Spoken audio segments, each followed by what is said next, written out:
समस्त मिथिलावासी के हम अभय झा प्रणाम करै छी। आइ अपने सबके बीच एगो खूब बहुत सुंदर मैथिली रोमांटिक गीत अपना स्वर में हम प्रस्तुति कर रहल छी। ये गीत श्री उदित नारायण झा जी के गायल गीत छन। तो आओ सुनाबी अहाँ सबके सुंदर सन मैथिली गीत। जय मिथिला। अहाँ बिन नै कौन अपना अहाँ छी हमर त सपना। अहाँ बिन नै कौन अपना अहाँ छी हमर त सपना। तोरा बुनै दिल ई सजनी तोरा बुनै दिल ई सजनी। अहाँ बिन जियब कोना अहाँ बिन जियब कोना। अहाँ बिन जियब कोना। अहाँ छी पवन के झोंका अहाँ छी पवन के झोंका। अहाँ प्रेम के सुमन छी हो।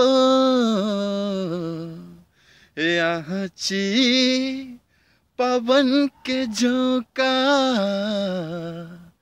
अहाँ प्रेम के सुमन छी।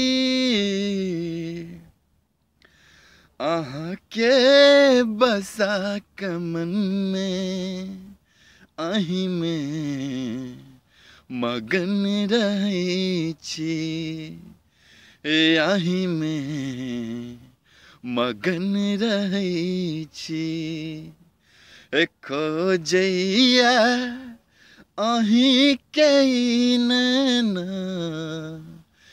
खोजैया अहीं के नैना। हर पल घड़ी घड़ी अहाँ बिन जियब कोना। अहाँ बिन जियब कोना। अहाँ बिन कौन अपना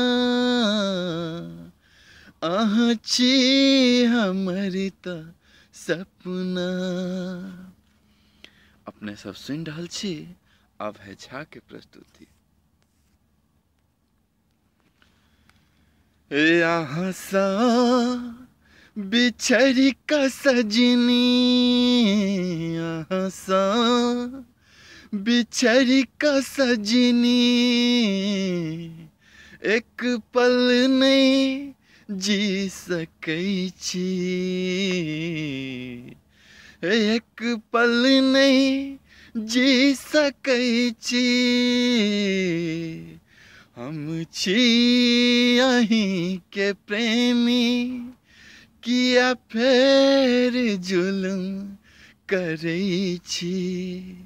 किया फेर सितम करै छी। अहीं पर निसार हम केलौं अहीं पर निसार हम केलौं। सारा जहां अहाँ बिन नै कौन अपना अहीं छी हमर त सपना। तोरा बुनै दिल सजनी तोरा बुनै दिल सजनी। अहाँ बिन जियब कोना आह बिन जियब कोना